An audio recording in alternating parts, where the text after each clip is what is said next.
Overdose deaths involving opioids have spiked in recent years, largely due to the opioid epidemic. In 2018, roughly 65,000 Americans died to opioid overdose, and the average national rate of overdose deaths involving opioids was almost 15 deaths per 100,000 persons. In New York, it was 3,200 opioid overdose deaths, or roughly 16 deaths per 100,000 persons. Long Island has been hit hard by this crisis and lost 600 people from opioid deaths in 2017. That year, Suffolk County had the second most opioid-related deaths in the state. According to a report released by the Opioid Crisis Action Plan Task Force, an estimated 45,000 individuals on Long Island are living with opioid addiction. Today, we speak with Robert Kanter, a parent advocate who shares how his intervention and approach fueled his daughter's decision to seek recovery from substance use disorder. Now, he advocates for families and individuals who may be facing similar struggles. Please welcome Robert Kanter. Thank you for having me. Appreciate your time. I want to thank your hardworking crew and your executive director, Erica Bradley. Let's save some lives. Yeah, let's definitely do that. Tell me about your daughter, Sasha, and her substance use disorder. Sure. Sasha is currently 25 years old. The signs of her substance abuse began when she was a senior in high school. To fast forward to about a year and a half ago, she bottomed out. She was using heroin and opioids, locked in an apartment with a person that was dealing her drugs and using them with her. And my former wife and I intervened from a place of love, from a place of support, and I believe from that intervention, and I really won't call it an intervention, I'll call it a discussion, she then made the decision to seek her recovery. Your daughter has been sober now for how long? I can tell you with her permission, a year and a half. When she started exhibiting signs of use, what signs were they, one? And two, what was your approach then versus to the point what fueled her recovery? Right. So when Sasha was in her last year of high school, her grades started to plummet. Her attitude started to change. She was more irritable. She was coming home late. She was associating with a different crowd of young adults. She looked different. She didn't look physically well. And something was up, but at that time, my wife and I didn't have the tools and the knowledge we have now, so we chalked it up to what they call senioritis. And the fact that this was an off year for her, she had already been accepted to college, and so that's what we thought. And we didn't pay it much attention. Little did we know, but at that time, we figured she was a typical 17-year-old. Right. And for anyone who's watching, senioritis is pretty much like you're in your last year of school, you've done everything you need to do, you're in college. So typically, like, whatever, right? That's it's a year old. So when you realized at some point further down the line after she graduated in college that things were not what they seemed, what was some of the triggers for you to be like, oh, we really need to intervene? And as you said, it wasn't an intervention, it was a discussion. What were those things for you? Well, she subsequently dropped out of college. She subsequently had jobs, she had employment, and then started getting fired from those jobs. And she just kept declining in terms of her social interaction with individuals, her productivity in society. And as I mentioned to you a year and a half ago, she found herself in a place that was very frightening for all of us. And you can imagine what goes through the mind of a father of an only child when she is basically locked in an apartment with a drug-dealing boyfriend and not coming out. And not coming to family functions like she used to, not speaking to my wife and I on a frequent basis, and not sure if my daughter was going to survive or if I was going to get that phone call that so many other parents unfortunately have gotten. When you saw this pattern, and you realized you had to go in and talk to her with your ex-wife, What was different in this conversation? Because I'm certain you've had several. What was the difference with this conversation versus others? When I realized it was a life and death crisis for Sasha, I called my now former wife and I said to her, if things continue to go the way they are, she's going to kill herself. And I think our approach previously, one of punishment and one of not treating her like a human being, wasn't working. Because every time we took that approach, we pushed her away.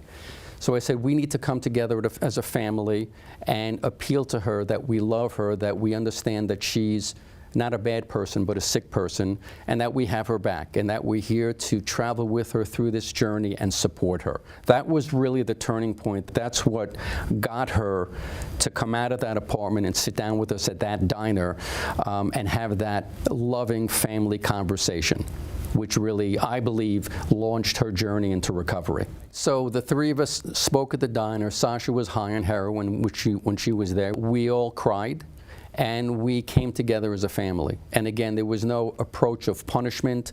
There was no approach of stigma. This is, we love you. Being in recovery myself and being in 5 rehabs and going to the most sordid places you can imagine, a place where no individual should have to go, I already understood recovery. And I was able to share that information with her.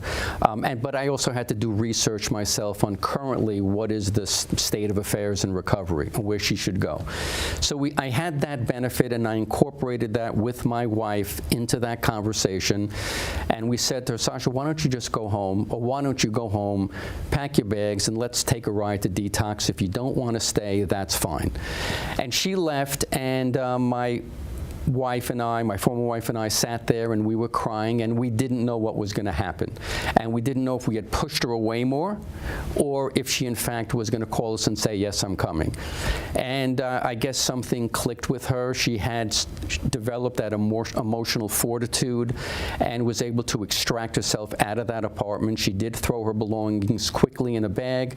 She came to the diner, and off we went. Now, the boyfriend tried his hardest to stop her from going. And she had that desire, I believe, from that conversation to say, whoa, back off, this is my journey. And from there, we drove her to detox, and she stayed there for 4 days, and under supervision was able to withdraw from the heroin and the opioids. She didn't spin dry. Spin drying is a situation where a substance abuse user goes into detox purposely, knowing they're going to leave, for 3 or 4 days to lower their resistance to the drug, so that when they go back in the street, they're buying less of that substance to get the effect that it would cost them more to spend on those drugs otherwise. She chose to go to a 28-day inpatient rehab. We found a wonderful one, actually one I had been to in Connecticut. She finished that 28 days, she got her footing, she relaunched her recovery, she went to a sober living home where she reintegrated into society. When did you realize that this was bigger than your family to get involved? So obviously the harrowing experience with Sasha always stayed with us, and we have these wonderful sober conversations to keep it fresh in our minds. 4 months ago, and I told you I had a marketing company years ago, which I trashed because I didn't have the presence of mind. In the late 1980s, when I was bottoming out and spiraling out of control, I had also a very successful marketing company.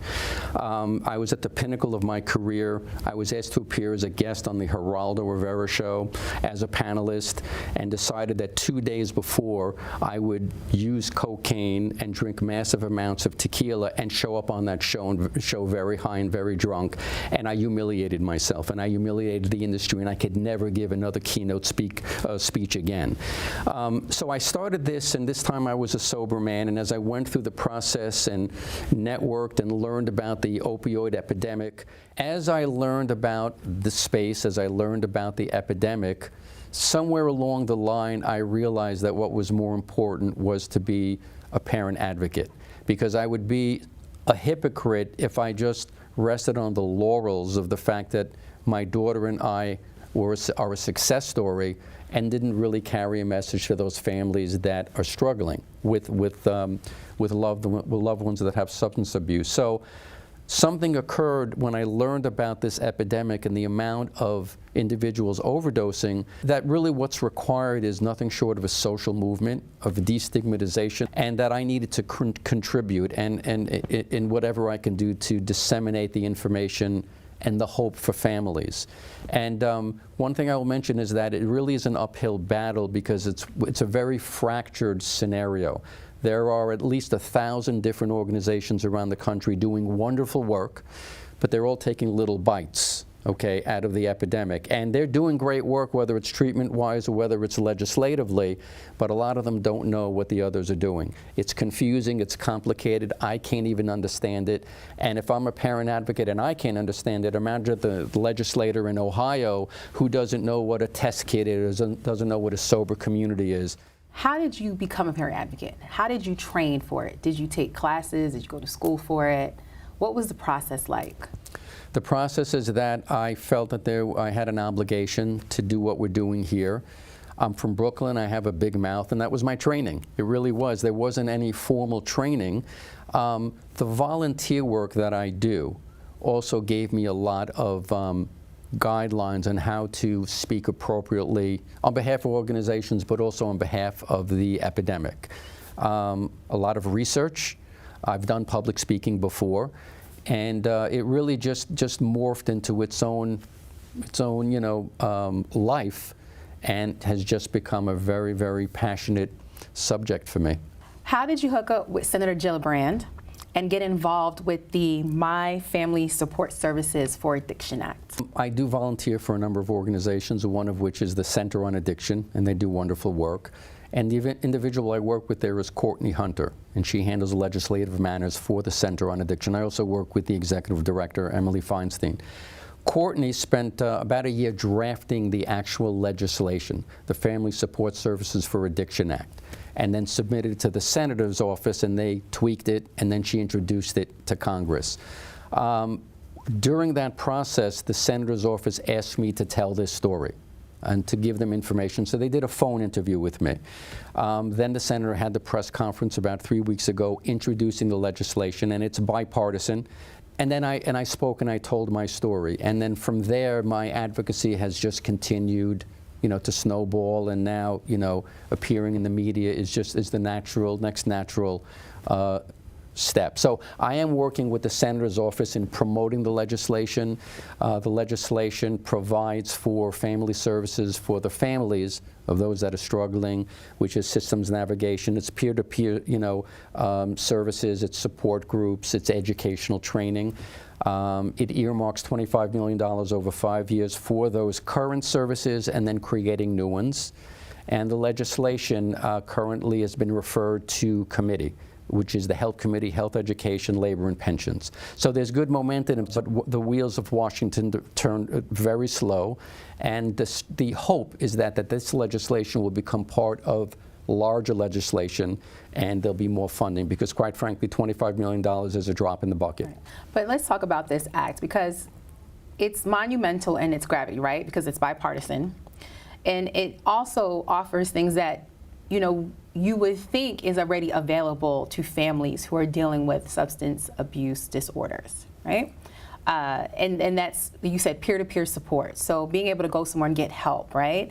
Also identifying how insurance works with your family to get rehab, is that right? Or detox, because those aren't things that are readily perhaps available with your insurance provider. Or even support for families, because often enough, it's fair to say that, if you're dealing with this the first time in a family, you don't have the tools, right? Or you don't have maybe the emotional support to deal with this. It provides that as well, right? Correct. It provides a variety of services. The fact that a high-profile senator is introducing this legislation increases awareness so that families will be informed as to what's available to them, and it starts conversations. And that's really the key of what I've been speaking about, is to have these loving, destigmatized conversations between the families and their loved ones, and to talk about resources. And so in this broadcast, if one person hears about this legislation and they can talk about it at the dinner table or the Passover table,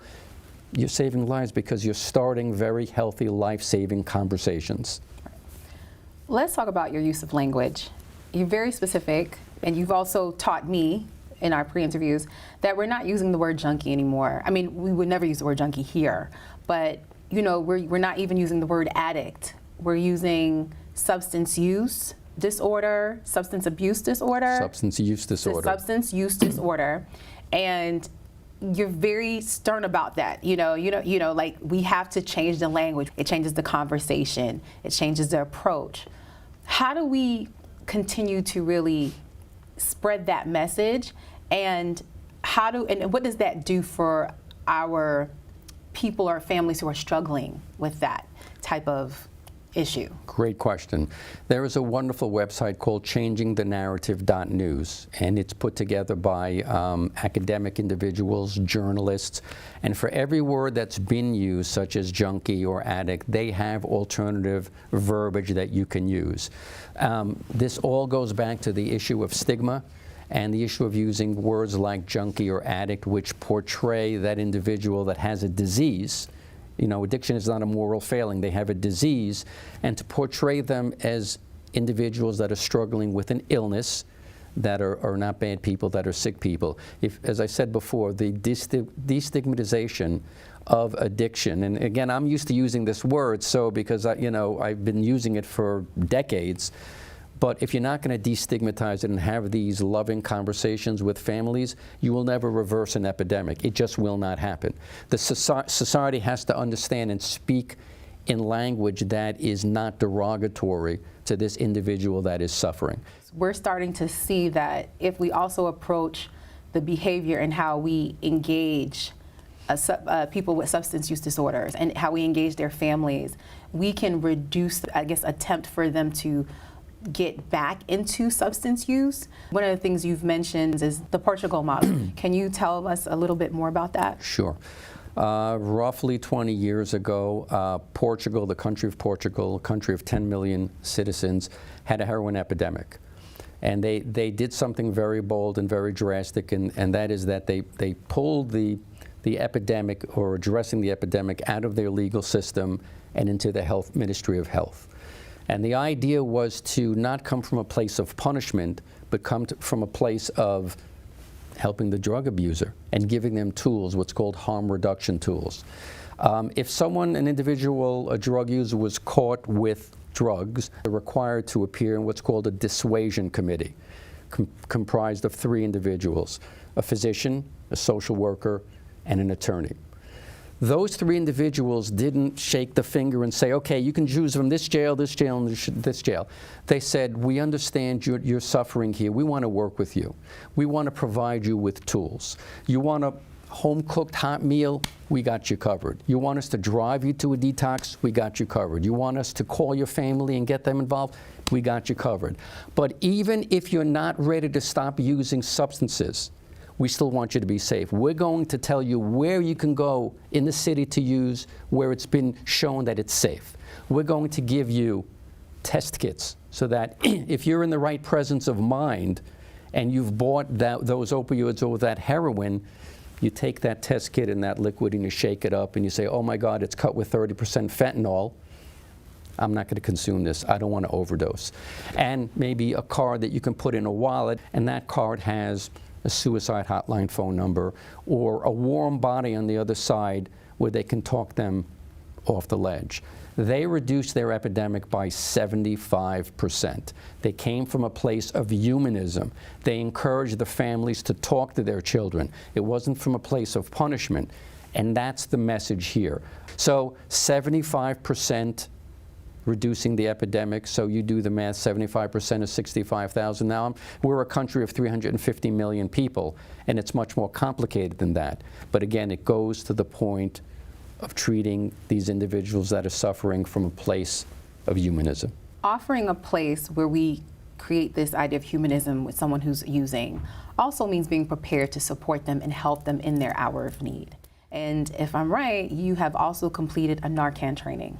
Right. So Narcan here is opioid prevention. It's if you take a look at it, some of you may know what it is, many of you may not. It's something you can carry in your purse or in your briefcase. The training is extremely simple, and what it is basically is a medication that you can carry with you, and if you suspect that someone has overdosed, if they're non-responsive, you take it out of the packaging, you squirt it, and if they don't respond, you can squirt yet another application if you happen to have two, and whether it's before the incident or after, you want to have called 911. That's a lifesaver. Okay. Now, my daughter has had one close friend and two others that have overdosed. I'm a big proponent of having the young adults carry Narcan. Of course, that's another controversial issue. But as a parent advocate, I need to be as prepared as possible. I sent one to my daughter. I sent one to my daughter and her boyfriend. They're more than happy to carry it. And, you know, these young adults have their friends dying in their arms. And if they had Narcan, you know, with them, it saves lives. These are one of the tools that we can all use to save lives. And to be clear, do you need a prescription for this? You don't need a prescription. You can almost always get them for free if you contact the Department of Health. You really don't need to go to the pharmacy and pay whatever it costs. Those are available for free. I knew about Narcan. I didn't know about this new approach in a sense of really coming from a place of love when dealing with someone who has substance use disorder. How do we spread the message? Every time an interview like this is done, every conversation or interview on a CNN, every segment saves lives. And the parent advocates and the parent advocate community are very appreciative of that, okay, because I'm allowing, you know, you're allowing us to speak and start conversations and save lives. It would be optimal if the media would cover this topic and this epidemic on a more frequent basis and portray it in a more positive light, to destigmatize, to use that new language, to disseminate information that there is new legislation. There are so many things. So let me give you an example about the sober community where my daughter currently lives. When she finished sober living, she decided to stay in that community. And this is a community, I'm going to say maybe of 200 young adults. It's a town in Connecticut, but what they've done is within that town, they've created more or less like a college campus. So they are up at 7 a.m. in the morning. They attend their 12-step abstinence programs meetings. And by the way, I just have to interject, as I mentioned to you, I support every path of recovery that is out there because there are many, whether it's harm reduction or smart recovery or neuroplasticity or the matrix model, if you're talking about, you know, meth, which is now on the rise, which is going to be the next thing. So they attend these meetings and they work for local merchants and they text each other all day and they fellowship and they go to the movies together and they support each other. What a wonderful opportunity for the media to get those cameras out there and to cover what a sober community is, because most of the country doesn't know what a sober community is. Why is that important? Because if take my daughter for an example, she went to detox, then to rehab, then to sober living. Well, if there's a family and says, well, that's wonderful, but now what? Oh my God, they're going to come home. They're going to be back to where they were using their drugs. The boyfriend is here. Well, now here's another option. Here's more information. Here's more hope for them.